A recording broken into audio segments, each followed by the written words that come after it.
Hello, and welcome to another edition of the True Channel. I go by the name of Royal 11. I thank you all for tuning in. May God be with you and your families. I'm praying for you all. Thank you for tuning in once again. I'm going to get right into it. I want to discuss, um, let's see.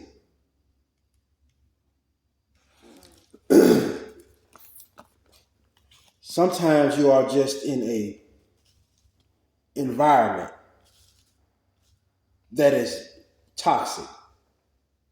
You're probably in a cursed environment. And a lot of times you can tell when you're in a cursed environment because a lot of things you don't do until you go right to those particular environments. Then you end up doing the same things that you used to do. Immediately when you leave those environments, you don't do that no more. You don't have to do nothing. You don't have to do nothing all that time until you get to this certain place. And it seems like you turn into your old self. You see what I'm saying? That's cursed. A lot of people in this world have lived in cursed environments, cursed towns. You know what I mean? It's cursed. There's nothing there. You know what I'm saying? You just basically, if you live there, in a lot of places, it ain't nothing but a club, a liquor store, one or two gas stations. Some towns ain't got but 400, 300 people or something like that. 1,000, 2,000, and the environment is just a retirement home.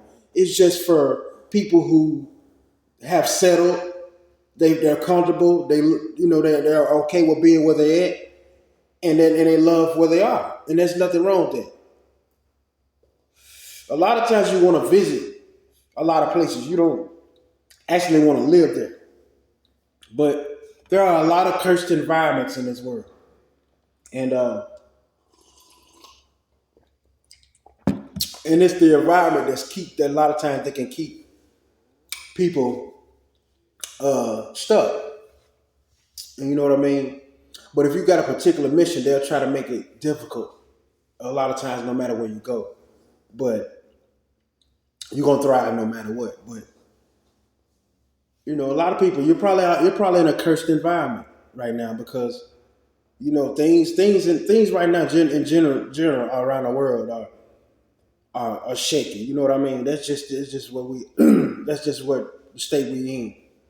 It's almost as if we living in hell anyway. So you know, and the only way to get heaven on earth truly is to become one with the Most High and block out the rest of the world, so to speak. Never let nobody break you to the point where you don't acknowledge that He had you when nobody else did. You know what I mean? Even after all the Lord has been through, the Lord still lends a helping hand and pulls you out of the fire. So that is to never be taken for granted. Our Father deserves respect. So the cursed environments tend to not give you any motivation to want to move forward, to do anything, to travel, to you know, have things to do, to enjoy yourself. That's the reason why a lot of environments in this world and in these states are like that, because sometimes it's just cursed. Nobody, and a lot of times people have these places in these towns where they want them. They don't want nobody to invest. I guarantee you, in a lot of these towns and a lot of these cities, when you have people who want to give back and want to invest in it, there's a possibility that they become a target because you have people behind the scenes that want it to remain the way it is. Because you have a lot of towns, the segregation, down south, down this way, it's just probably the most, the racist area it is in the United States of America. And when I was born in 1977, the hometown that I grew up in, they had a race ride, ride. So down down south is kind of that racism thing. A lot of people know it for all too well. So And there is a guy who was dating this girl in town.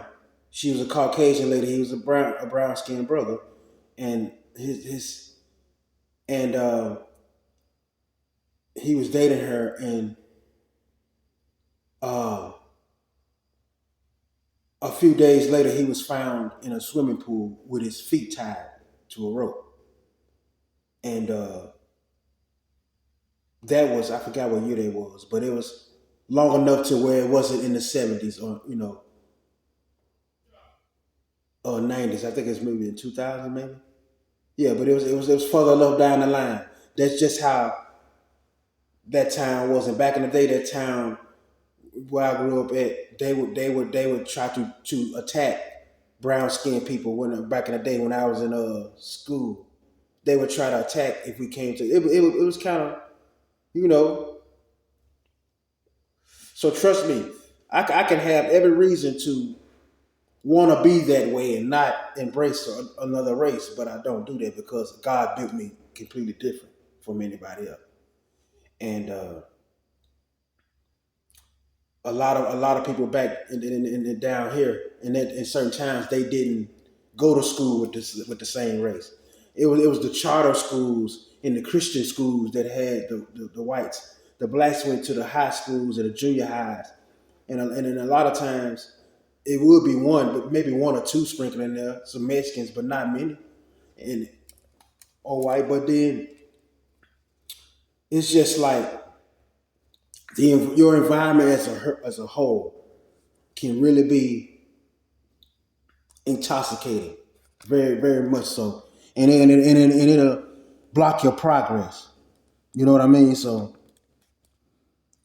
uh,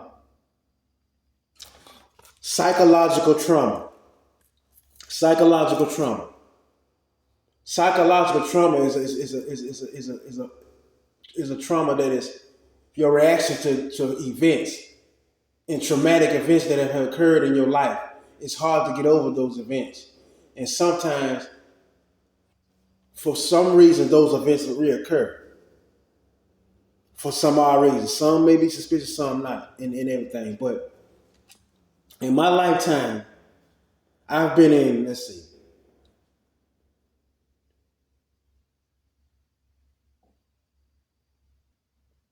at least three house fires. Three. I lost everything all three times. Most of everything all three times. When I was younger, that older house on under that hill, me, my mom, and my sister, it burned down. Did the trailer burn down? I don't think the trailer burned down. If that trailer burned down, that's four. I'm trying to think. Did the trailer burn down? Yeah, happened to the trailer. I don't think the trailer. I don't know, but I know for a fact that house burned down. Then hold on now. Am I missing one? The house, the house right where my mom is right now. The house, yellow house, that burned down. The house in Benton, under the hill, that burned down. My apartment over there on Windsor Park, burned down. You see what I'm saying? What could be the issue? You see what I'm saying? Those traumatic events stick with you. You know what I mean? You start to have visions. The visions of me walking in my house and screaming my son's name and him not answering me, and it's nothing but smoke. You understand what I'm saying? I go through that and then move out and get and then move into another apartment, and all of a sudden it's like a setup. It's like nine the game starting and all that begins. You know what I'm saying? Be careful. People need to be careful sometimes the offer that they put on the table, because whether it's a spiritual hit or what kind of hit it is, God rules all. So nothing happens unless He allows it for a reason, unless He says it's time for you to come home. Nobody can control the outcome of somebody's destiny or what they're going to become. People be trying to rewrite history. That's how they become history. Rewriting history, thinking that they're going to continue to use their power to destroy someone else. It's going to come a time when you're going to come to somebody and that's going to be over with. You understand? Okay. So, I want to talk about, let's see. Yes. Death magic. Death magic. Is it death magic? No. Well, yeah, I'm gonna go there, and then I'm gonna end with the other. Death magic. I'm gonna tell y'all something. It is a such thing as that. It is possible. You never know who you're dealing with. So people can do that in many ways. They send it to you. You know, people love it. I never thought that people would go see people, take photos and do all this kind of stuff to read into you and do different things and to see what you got coming. You know how things go. But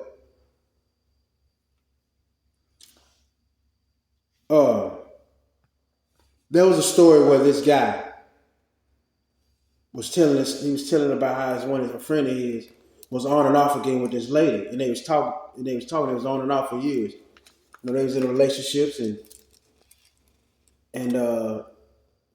went through different things and for years, and they broke up. And he said his friend ended up getting into another relationship. And so his friend had some pain. And they took him to the doctor, and he didn't know. The doctors could not figure out what was wrong with his friend. Why was his friend so in pain? They did everything they could, and there was nothing that they seen or nothing. He was just going through this pain, and I don't know, and they couldn't tell what was going on. But anyway, months went by. His friend ended up passing away. So he was in a whole nother relationship from the woman that he broke up with. Well, for all the years he was dating, he was in another relationship. So his friend went to visit. You know, his friend and his friend's mom, and his friend was told up about it, right? I mean, yeah, the guy said him and his mom was told about the friend's death. So he went to visit the woman. The woman had been there with his friend for years. So even though they was not together, he was with her, and he moved on to another woman. He still wanted to visit her, and they visit, see how she was taking it, whatever. No, they was together for years and years, and everything. So she was emotional about it and whatnot, and what supposedly, and so he messed around and stumbled upon a doll, some kind of way, in a room. I don't know what she went to. She fixed up some tea and biscuits, he said.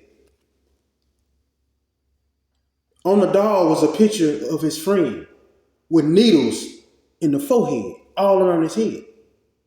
And he said he ran out of there as fast as he could. You see what I'm saying? So don't you ever believe that people can't use no kind of magic to destroy or to try to harm you. I mean, especially if they are real witches or real warlocks. You see what I'm saying? So I just wanted to share that with y'all. And ignore the naysayers. A lot of people are going to look and see something that you're doing and make fun of it and think that it's funny because they're laughing, and then they make a mistake and somebody sees it and love it. So keep doing what you're doing because they hate that you're loved. That's their problem. And only they can fix it. You understand what I'm saying? So they hate that you're loved.